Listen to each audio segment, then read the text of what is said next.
Hello, everyone. Welcome. Very Santa Claus. Ho, ho, ho, ho. Oh, It's only October now. What an unseasonal greeting. Welcome, everyone, to Hi. another edition of Civilized Live. It is Thursday, the 13th of October. Thursday, the 13th. Ooh. Spooky. And next to me, of course, as always, is Tess Allen, Associate Editor at Civilized. hi, Tess. Thanks Hi. for joining. Thanks for having me. Before we begin, just in case you guys are wondering how we spend most of our days here. This is it. Yeah. This is sort of, You go. yeah. Oh, with the popping or with Oh, the... I thought you were going to say a thing. Oh, well, this is, in case you're wondering, how the bread gets made here at Civilized Live. It involves a lot of bubble wrap, which is Can you imagine if there was a job where you would actually get paid to pop bubble wrap? like a bubble wrap stress tester. Yeah. Yeah. Because what if, you don't want to send a bubble wrap that's just like, Yeah. Like when you exactly. I feel like the Get used to that. satisfaction of the sound is all. I was saying before we actually went on live that it would be such a fantastic tool to have in workplaces. Like just swaths of big bubble wrap because Yep. you need the big stuff. The or bigger else the it's- better. Yeah, exactly. Just as like a stress reliever, or if you have like a really annoying conversation with your boss, or like Yeah, you can be like, you'll be on the video call and then just at a frame you're just like... Yeah, exactly. That'd be great. And it's like, I just finished watching Stranger Things over the weekend. Oh, so and good. and you could communicate like one for no, two for yes. Yeah, that's a good idea. Anyway, that's what it would be like. So do you want to get another pop in before I put this aside Sure. so we can? We're probably people downstairs are probably like, what in the hell is also going like- on up there? It's also a very coveted piece of material in the office today, so we don't want to pop too many. Yeah. Make ourselves very unpopular. I've got one eye on it over there to make sure some hooligans don't steal it. Not like the people who watch our live streams every day. We're so glad you're back. We are going to talk about Tess. Tell me what you wrote today about everyone's favorite walking simulator, Pokemon Go. That's right. So basically, some good news for Pokemon Go players. A new study has come out that said that if you regularly play Pokemon Go, you could be extending your life expectancy by 41 days. 41 days. Which is that's more than a month. Yeah, that's you can nothing do a to lot sneeze in a at. month, I mean, it's always nice to have a little bit more time. Yeah. So let's. How did they find this out exactly? From what I know, they just watched people. Oh my God, it's like quite a complicated thing. But basically, from what they were able to tell, is that if you use the app on a regular basis, you are likely to. That's an additional. Sorry, the numbers. Right there. Sorry. That's an additional. First time I've ever seen someone comment in French. Oh, really? Bonjour. Jean-Paul. Oh, he commented in French and now he says, except if you're looking for them in traffic. John, I don't know what your first sentence is. Well, let's see. Let me have a look here. Je suis Je suis pas un hooligan. Hooligan, yeah. Sorry, I'm not bilingual. Jean-Paul, we were just talking about some of the folks in the office here like to cause some trouble. I think over he on Facebook knows Live. because he gave us a heart.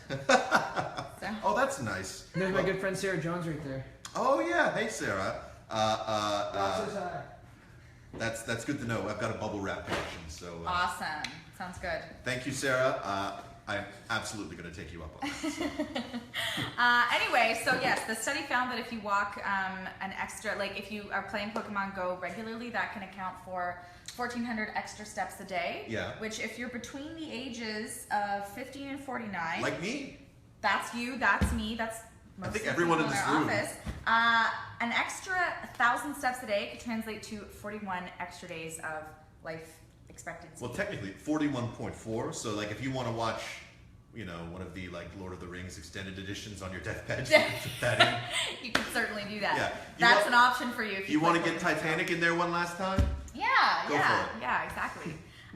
So yeah, that's pretty cool. Pokemon Go has, taken the world by storm in the 2 or 3 months since it's been around. It hasn't been that long, but it No. has polarized the world. Yes. You get lots of people being like, "This is such a waste of time. What are you doing playing Pokemon Go? Grow up," etc., etc., etc. Now you can point them to this study saying that actually you are the real winner if you get an extra 41 days above ground. Yeah.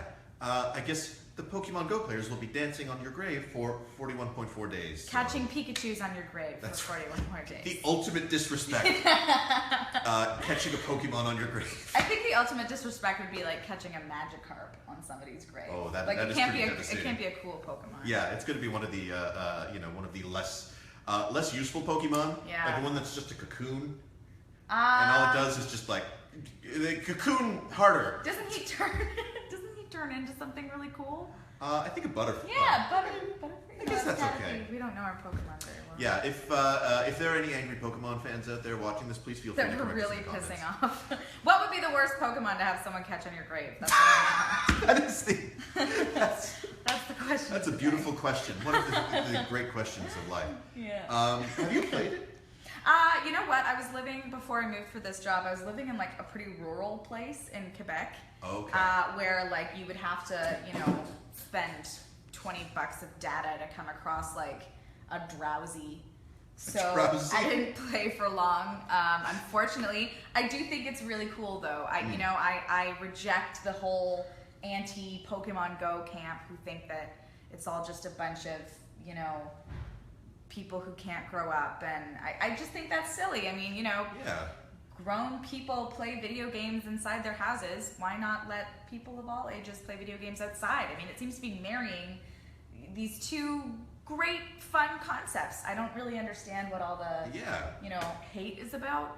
So the other sorry. Go ahead. It's I haven't played it. It's Pokemon's not my cup of tea. But I was reading a really good article, like when it was first becoming popular, where this sort of specialist in urban design and urban planning was talking about how the game sort of reconfigures the way people look at the city they live in.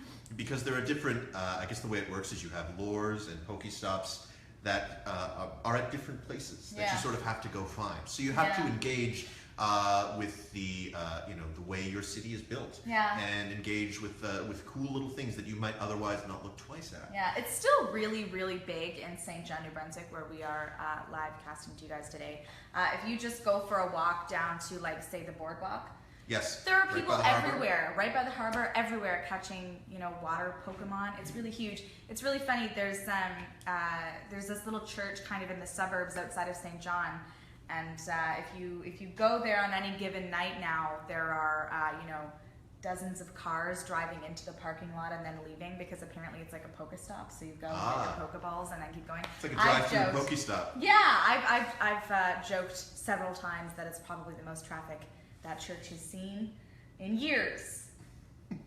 They might not be going into worship, but they're still going. So There's just, as long as they're going. Yeah. I just want to give a shout out to the comments. Inola A. Guadalupe and Brandon Raymond. Hello. Hi. I want to address Rich Diaz says, I just picked it up again. There's no point. I keep catching the same lame Pokemon, and when you train them up, what can you do with them? Nothing. what's the lame Pokemon? I'd like to know. And I gotta say, I've heard from some people who have played it, who are in the same boat, Rich. It's just the game itself has some flaws, Yeah. to put it mildly. Here's even weird things over here. Brock, for those who can't see, does look like a Pokemon right He's now. having a bad hair day. Actually, I think he looks more like he could be a character in a party in like Final Fantasy X. Yeah. So I want you to imagine Brock with like anime hair. With glasses has weird hair. So yeah, and so for those who are still playing, let us know what you like about it. For those who have given up, let us know why. And I also want to give a shout out that there was somebody named Pika Thunder whose picture was a Pikachu, and he just said smashing. Where? It just disappeared because of the way the comments work on Oh. this. But nice. I saw it. Nice. I saw it. I see you, Pika Thunder, and thank you for watching. That's great. Anyway, so if you need a little bit of extra defense for your friends or family, or mean people on the internet who make fun of you for playing Pokemon Go, send them this story Yeah. and tell them to suck it. Subject line, suck it. And then a link to this. Perfect. Yeah. Well, Tess, thank you very much for being here today and talking Thank about you. about Pokemon Go. My favorite thing to talk about. Yes, Other than Harambe, which you learned the other day. yes. I am of course. very much a millennial. Good lord. Very much. The first day Tess came in, I met her because I felt something hit me in the back of the head, and she was throwing Pokeballs at me. That's how I meet new people. Yeah, it's how things are done. And in I'll this get day to do and it age. for 41 more days than you, Neil. So. Yep. It's time's a wasting for me. Maybe I should get on the Pokemon You train. old goat. All right, I'm gonna go. All right. Well, thank you very much, Tess. We will see you tomorrow for our Friday edition. TGIF. TGIF. So excited. And now I'd like Thanks for joining to bring on our other associate editor, our other associate writer. I'm definitely not stalling for time as he gets here. Hey! James McClure, ladies I was and just gentlemen. thinking, I think that might be a regional high.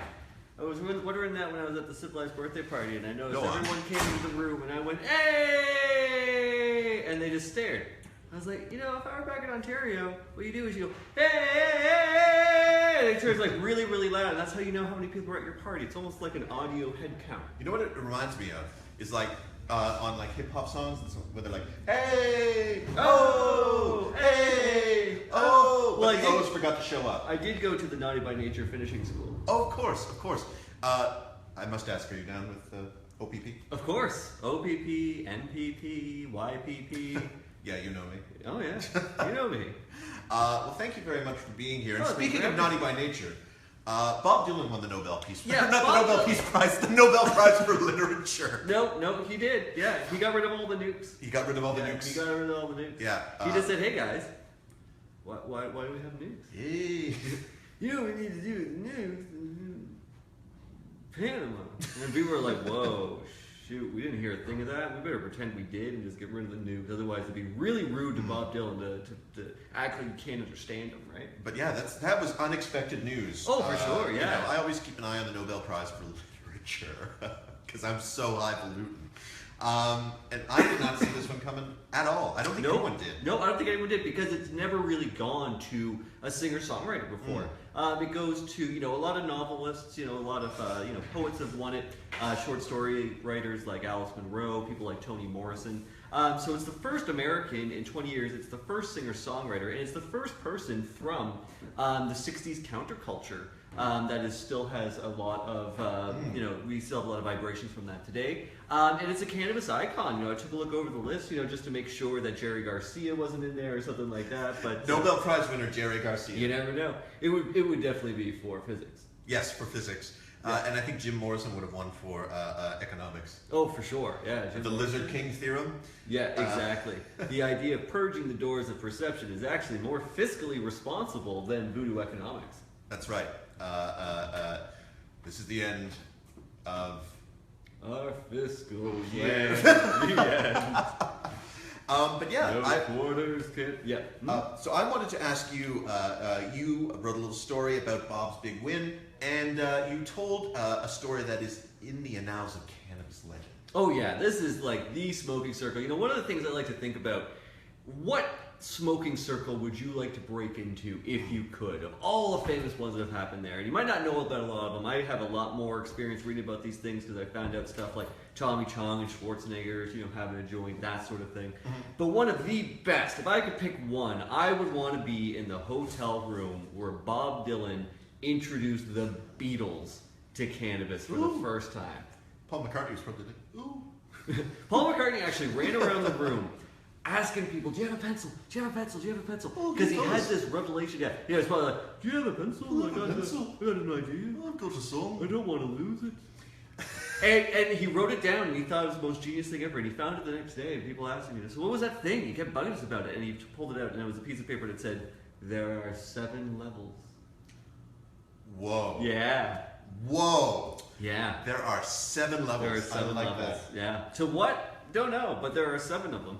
So yeah, Bob rolled up a joint, the story goes, and the first one to dive in was Ringo. Of course. Ringo says that John handed it to him and called Ringo his royal tester. And Ringo said that the drummer is always the one in the band who goes first. Whenever you're about to do anything really dicey, it's always the drummer that goes first. So he dove in. My favorite, the thing I love about Ringo is in all of the Beatles movies that I've seen, the plot usually revolves around Ringo just wandering off somewhere Oh, yeah. and getting into trouble. Yeah, the other Beatles said that he was probably the best actor, and they thought that he had kind of like a Chaplin-esque quality, where he had sort of like a quiet charm, and he was easy to follow. That's how I'd say it too. Yeah, the other one's definitely mugged a bit more. George Harrison didn't seem interested. He always kind of looked at the camera like it was an insect in the room. John mugged a lot, and Paul kind of did the dopey thing. But Ringo seemed, at ease and just kind of carried things. And yeah, Hard Day's Night in particular, they just followed him around one day when he was hungover. And that's what he says. He said he was just hungover, and he's like, well, just shoot me walking around, I guess. So yeah, it's just Ringo Starr walking around with a killer hangover. Oh, my head hurts. And incidentally, what's that? Oh, I just wanted to say shout out to Brandon. The smoking circle he'd want to take part in is, of course, Seth Rogen. Yeah, that's always respectable. Like maybe during the filming of This Is the End or something, so you might wind up in a scene or something. Hey Brandon, you going in on this? That's my Seth Rogen. Yeah, it's pretty It's hard good, on the eh? throat. It's hard on the throat. Incidentally, the Beatles during Help, just while we're on the topic of pot and movies and stuff like that, they were so high during Help that there's this one scene in the Alps where there's an assassination attempt on Ringo, and the explosion happened, and they kind of forgot what they were doing, and they said they just ran. And they didn't stop running. They're supposed to run in the scene, and they just didn't stop. So they ran off set and ran and ran and ran, and then smoked a joint, and then eventually decided to come back. Kind of remembered what they were doing. Hey fellas, get information. They're trying to kill Ringo. I was going to say something, but I lost it. Okay, that's- Anyway, this is supposed to be about Bob Dylan. We got right into Yes. the Beatles. Yeah, so Bob Dylan introduced the Beatles to... Yeah, And that's the kind of thing that gets you a Nobel Prize. absolutely. Yeah, that alone. I mean, think about the music that was inspired by that. Yeah. I mean, it really is. Like, I was thinking about it today because I'm a pretty big fan of Bob Dylan. My personal... What's your favorite personal Bob Dylan record? Well, I don't go for record. I go for song. Oh. I mean, you can't. You have to like cheat and either say Freewheelin' Bob Dylan or Blonde on Blonde because as records go, I mean, Blood on the Tracks is also really good. Yeah, Blood on the Tracks is one of my favorites, but That's good. I only ever listen to it when I'm really just bummed out. Yeah. I usually go on. I got a really comprehensive list on my iPod. I usually just let that shuffle through. And songs I look forward to: Quinn the Eskimo, It's All Over Now, Baby Blue, You Ain't Going Nowhere. There's another one I can't think of right now that I really... Oh, Joker Man, Later On. Oh, yeah, that's a good one. Getting Dark Out, all kinds. Like, his whole career is just fantastic. Yeah. And yourself, what do you like song-wise? Visions of Johanna from Blonde on Blonde. Right on. Is one of my favorites. What else? All I really want to do from another side of Bob Dylan. What's that, Brock? Heaven's Door Before Guns made it popular. Yeah. Yeah, Knock on Heaven's Door. Mama, put my guns in the ground. That's Axl Rose His doing version's that. the same pitch, just can't understand what he's saying. No disrespect to Axl, big fan. But yeah, those are the two that jump to mind. But really, oh my God, like a Rolling Stones, like all the classics, Oh, yeah, the all classics. the Oh, like yeah, yeah. established classics. That's the thing. Those sort of go without saying. But yeah, I like Rolling Stone, Mr. Tambourine Man, Hard Rain's Gonna Fall. Mm. Yeah, all of that stuff. It's just fantastic. Let us know in the comments what your favorite is, either a record or a song or just a bit of Bob Dylan trivia if you've got one. Yeah, if you haven't heard this one of my favorites, Royal Tenenbaums soundtrack, Wigwam. Yeah. That's one I never knew was Bob Dylan until I actually looked at the soundtrack. A beautiful little 'Cause that's- instrumental. That's the one where he's just like. La, da, da, da, da. Yeah. La, la. Yeah. That's not a very good Dylan at all. No, but of course, the Traveling Wilburys is also classic. Oh yeah, I forgot about the Traveling Wilburys. Did you know he's also a welder in his spare time? He just welds gates. Like he made a gate for a casino in LA. And I just can't imagine like the thought process. It's like, you know what we need? It's a cast iron gate made by Bob Dylan. Yeah. But I mean, I'm very glad it exists. I'd love just to be like you call up a welder for a regular thing and it's Bob Dylan who shows up. Sort of like when there's little tales of that happening, and usually it's sad stories. The Stones once had the story. I think they were at Chess Records in the '60s, and they were going to a recording, and they walked by a guy in the hallway who was painting the walls white. Yeah. And they're like, "Oh, that's Muddy Waters," the people at the place, and they're like, What? Yeah, exactly. That's your legend, and he fell in hard times. But the Stones brought him on tour with them. They brought Howlin' Wolf and Muddy Waters on tour with them. Oh my God. So they could be like, "Hey guys, you like our music? They invented it, so how about we give them money? Yeah, Yeah, exactly. I was just going back to the post we made about Bob Dylan, and Hayward Dixon says "A Hard Rain's Gonna Fall" is his Beautiful favorite. song. Dan Sanders says favorite he wrote "All Along the Watchtower." Yeah. Favorite he wrote and sings "Hurricane." Oh, that's a good one. Yeah, that's epic. I first heard that one in Dazed and Confused, which is one of the best soundtracks in modern cinema, I would say. And It's a killer. the way they use the opening of that song is the cars are pulling up. Oh, yeah. Oh, it's really cool. Yeah, yeah. So keep the Dylan trivia coming. We'll be keeping an eye on that, and I'll be sure to post your story in the comments as Yeah, well. I want to throw out one more because I like this song, and Jimmy Carter, when he was running for president in 1976, he surprised Hunter S. Thompson. He won over Hunter S. Thompson through Bob Dylan lyrics. So Thompson had no interest whatsoever Really? in him.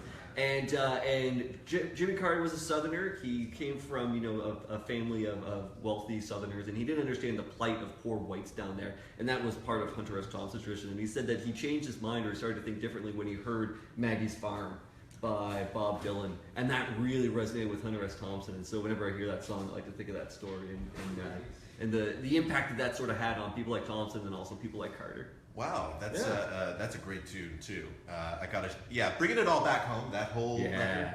And Highway 61 revisited. Oof. Like those are probably like they're all great. They're all, it's really hard to just pick one. So yeah, I just cheat and go with the double album Blonde on Blonde because you have so much great stuff you can't say it's not. Exactly. And I will also say that he is the only Nobel Prize winner that I have seen in person. I saw him when he played St. John in 2006, so a decade ago. No way! I am so jealous. That's awesome. He played keyboard and faced away from the audience for most of it. And if you haven't seen that, his voice is like getting to Tom Waits levels of graveliness. So, but he's Wouldn't worth that be checking a out. duo? I'd love to see Tom Waits and Bob Dylan do "Bridge Over Troubled Water."